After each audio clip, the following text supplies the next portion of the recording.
So hello दोस्तों, आज हम इस वीडियो में एक्सप्लेन करने जा रहे हैं एपिसोड 4 मून नाइट का। सो इस एपिसोड में आपको काफी हैरत अंगेज चीजें देखने को मिलेंगी और काफी नई चीजें देखने को मिलेंगी। यानी कि इस एपिसोड में पूरी तरह से माइंड को घुमाने वाली चीजें दिखाई गई हैं। तो चलिए शुरू करते हैं एपिसोड 4 की एक्सप्लेनेशन। तो जहाँ पर सबसे पहले दिखाया जाता है कि जहाँ पर कोनशू के स्टैचू को लेकर एक देवता घूम रहा होता है, यानी कि एक रूम की तरफ बढ़ रहा होता है। तो जहाँ पर कोनशू की मूर्ति को लेकर जा रहे होते हैं, वहां पर एक सीन ऐसा भी दिखाया जाता है जहाँ पर और देवताओं की भी पत्थर की मूर्ति पड़ी होती है। यानी कि ये रूम ही बनाया गया होता है जिन देवताओं को पत्थर की मूर्त बना दिया गया है वहां पर रखने के लिए।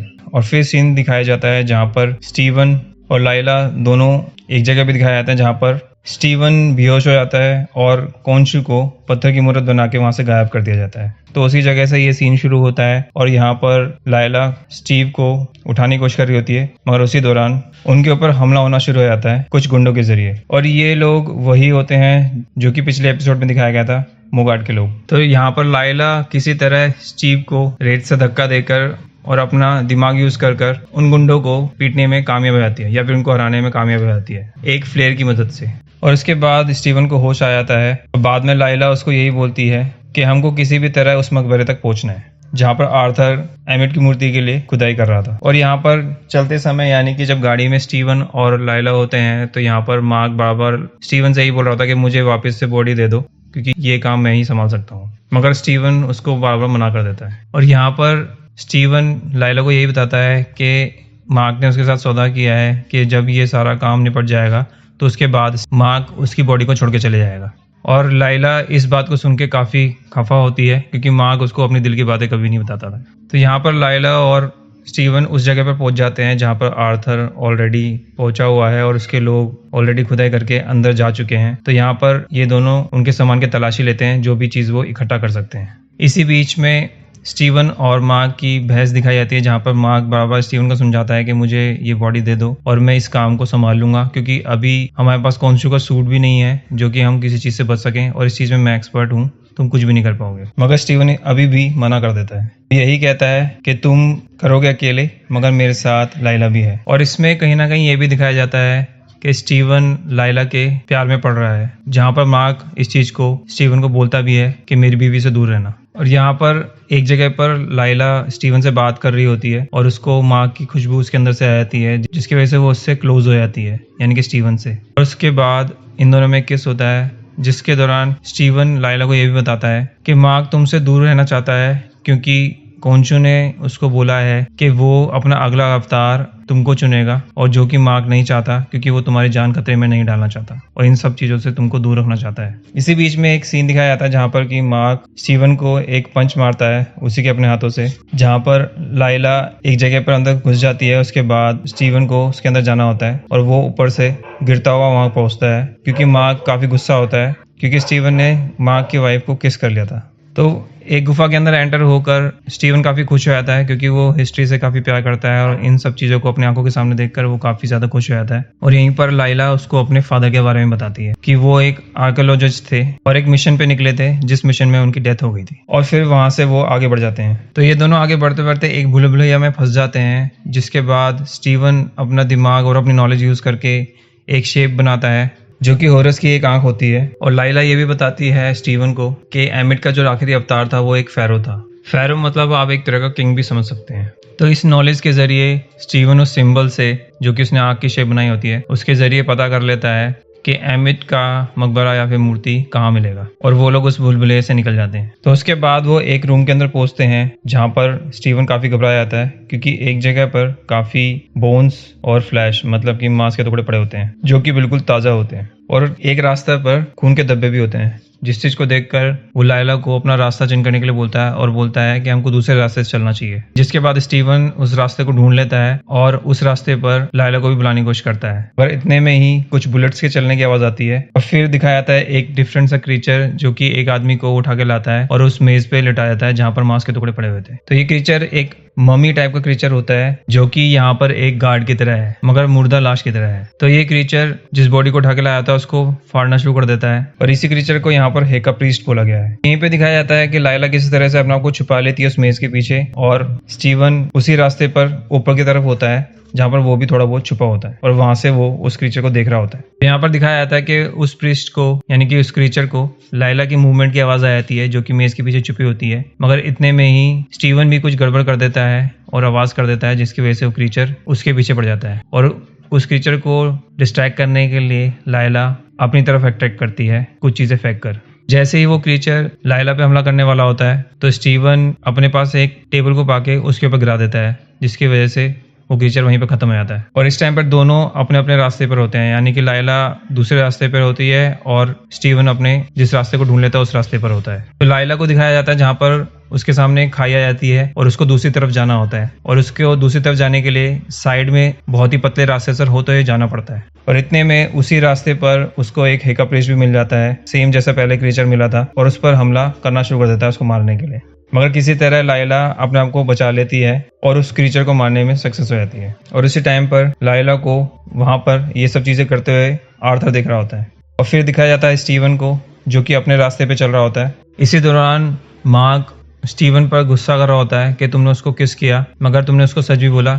इस चीज को सुनकर वो थोड़ा इम्प्रेस था स्टीवन से। तो वहीं पर स्टीवन को मिलता है अलेक्जेंडर द ग्रेट का डूम। तो यहीं पर दिखाया जाता है जहाँ पर आर्थर लायला को उसके फादर के बारे में बताता है कि जो उसने बोला था लायला से कि उसके फादर को मारा गया था और ये सब चीजें मार्क को ऑलरेडी पता है, जिस चीज को सुनकर लायला का भी गुस्सा हो जाती है। और फिर दिखाया जाता है जहाँ पर स्टीव उस ताबूत को खोलता है जिसमें कि स्टीव और मार्क दोनों आइडिया लगाते हैं कि वो शाप्ती किधर होगी, और जिसके बाद स्टीव ये पता लगा लेता है कि वो चीज़ जिसको ढूंढने के लिए आए हैं वो कहाँ होगी, और वो सीधा उस मम्मी के मुंह में हाथ डाल देता है और वहां से वो चीज़ निकाल लेता है। और उसी के बाद लायला भी वहां पहुंच जाती है जहां पर स्टीव होता है और स्टीव उसको देखकर काफी खुश होता है और उसको ये दिखाता है कि हमने वो चीज़ ढूंढ ली है जिसके लिए हम यहाँ पर आए थे। मगर लायला काफी गुस्से में होती है और वो सीधा मार्क से पूछती है कि क्या वो सब चीजें सच हैं, क्या तुमको सच में पता है कि उसके फादर के साथ क्या हुआ था। इसके बाद मार्क स्टीव की बॉडी ले लेता है और उसके बाद लायला को बताता है कि हाँ उसको सब पता है और वो वहीं पर था जब उसके फादर को मारा गया था, मगर उसके फादर को उसने नहीं मारा, उसके एक साथी ने मारा था अपने एक लालच में आकर। और साथ साथ में मार्क ये भी बताता है कि मार्क को भी उस टाइम पे गोली लग गई थी उसके फादर को बचाते बचाते, क्योंकि उसने बचाने की कोशिश करी थी उसके फादर को। और उसने ये भी बताया था कि यानी कि मार्क ने कि उस रात उसको भी मर जाना चाहिए था, मगर किसी तरह कॉन्शु ने उसको रिवाइव कर दिया था। जिसको सुनकर लायला फिर भी गुस्से में होती है कि वो उनको बचा क्यों नहीं पाया था, यानी कि उसके फादर को। और इसी बहस में वहां पर आर्थर भी पहुंच जाता है अपने साथियों के साथ और उन लोगों को चारों तरफ से बंदूकों से घेर लेता है, जिसमें कि लायला दूसरा रास्ता ढूंढने की कोशिश करती है लेकिन मार्क वहीं पर खड़ा होता है उस ताबूत के साथ।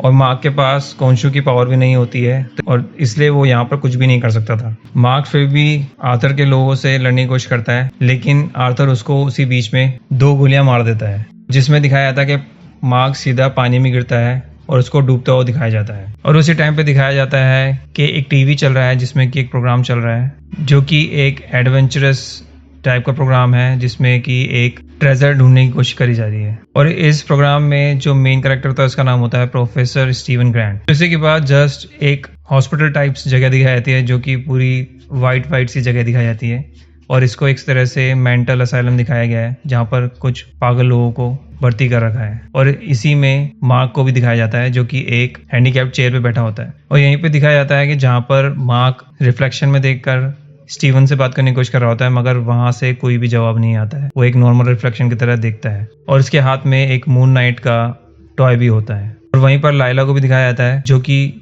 खुद भी एक पागलों की तरह हरकत कर रही होती है। और वो साथ साथ में माँ को ये भी बोलती है कि पूरे टाइम तुम इसी मूवी को देखते रहते हो जिसको उसने चेंज कर दिया है। और इसी में दिखाया जाता है कि जो इस मेंटल असाइलम का हेड होता है यानी कि एक डॉक्टर होता है जो कि आर्थर होता है। तो यहाँ पर यह दर्शाने की कोशिश करी गई है जहाँ पर मार्क को मेंटली डिस्टर्ब दिखाया गया है और ये दिखाने की कोशिश करी गई है कि जो भी चीज़ें वो देख रहा था या फिर जो भी चीज़ें पिछले कुछ एपिसोड्स में हुई हैं वो उसकी एक इमेजिनेशन थी और ऐसा कुछ भी नहीं हुआ जैसा कि दिखाया गया है। यहाँ पर पूरी कहानी को पलट दिया गया है और यहाँ पर मार्क को एक इंजेक्शन भी दिया गया है जिसकी वजह से वो ढंग से खड़ा भी नहीं हो पाता और ना ढंग से बोल पाता है, मतलब वो पूरी तरह होश में नहीं रह पाता। तो यहीं पर जब मार्क सामने बैठे हुए डॉक्टर आर्थर को देखता है तो वो उसको देख के यही बोलता है कि तुमने मुझे गोली मारी थी। जिसके बाद आर्थर उसको यही जताने की कोशिश करता है कि जो भी तुम सोच रहे हो वो सब तुम्हारी इमेजिनेशन है। मगर मार्क उस चीज को नहीं मानता और किसी तरह से उस चेयर से उठने की कोशिश करता है और वहां से भागने की कोशिश करता है। जिसके बाद आर्थर के जो 2 मेन लोग होते हैं वो उसको रोकने की कोशिश करते हैं,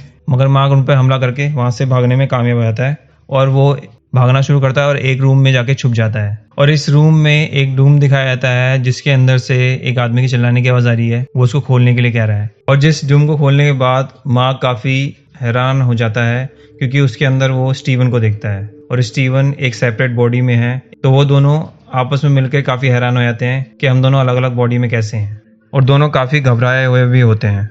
जहाँ पर मार्क बार बार स्टीवन को बोलता है कि तुमको याद है ना कि आखिरी बार हमारे साथ क्या हुआ था, जिसमें कि स्टीवन बोलता है हाँ हमको गोली लगी थी। जिसके बाद मार्क खुश हो जाता है कि जो इमेजिनेशन में दिमाग में लेके बैठा था वो सच में है और उस चीज को रियल में होते हुए देखा गया है, और स्टीवन के गले लग जाता है। और फिर वो दोनों उस रूम से बाहर निकलते हैं और आगे भागने की कोशिश करते हैं। जिसके बाद उनको दूसरे रूम में एक और रूम मिलता है, यानी कि ताबूत मिलता है, जिसमें से एक और आवाज आ रही है और वो भी निकलने के लिए बोल रहा है। और इस ताबूत को दिखाने का मतलब ये है कि मार्क और स्टीवन की एक तीसरी पर्सनैलिटी भी है जो कि पिछले एपिसोड में दर्शाई गई थी। जब वो गुंडों को पीट रहा था, उनके पीछे भाग रहा था, तो उस टाइम पे ना ही स्टीवन ने उन गुंडों को मारा था ना ही मार्क ने, तो वो तीसरी पर्सनैलिटी नहीं मारा था।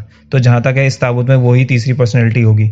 मगर इस ताबूत को देखकर वो लोग इसको इग्नोर मारते हैं और उसको वहीं पर छोड़कर आगे बढ़ने की कोशिश करते हैं। और इसके बाद सीधा जब दोनों आगे भाग रहे होते हैं तो सामने से एक दरवाजा खुलता है जिसके अंदर से एक इजिप्शियन गॉड टॉरेट दिखती है। और ये टॉरेट गॉड एक तरह से हिप्पो गॉडेस हैं। इनको देखकर ये दोनों काफी घबरा जाते हैं और चिल्लाने लगते हैं, और यहीं पर ये एपिसोड खत्म हो जाता है। तो यही था पूरे एपिसोड का एक्सप्लेनेशन, और मैं विश्वास करता हूँ कि मैंने आपको ये चीज अच्छे से एक्सप्लेन करी होगी। तो इसी तरह की आगे की एक्सप्लेनेशन, आगे के एपिसोड के एक्सप्लेनेशन सुनने के लिए इस चैनल से जुड़े रहिए, और प्लीज शेयर करिए, सब्सक्राइब करिए इस चैनल को और लाइक करिए इस वीडियो को।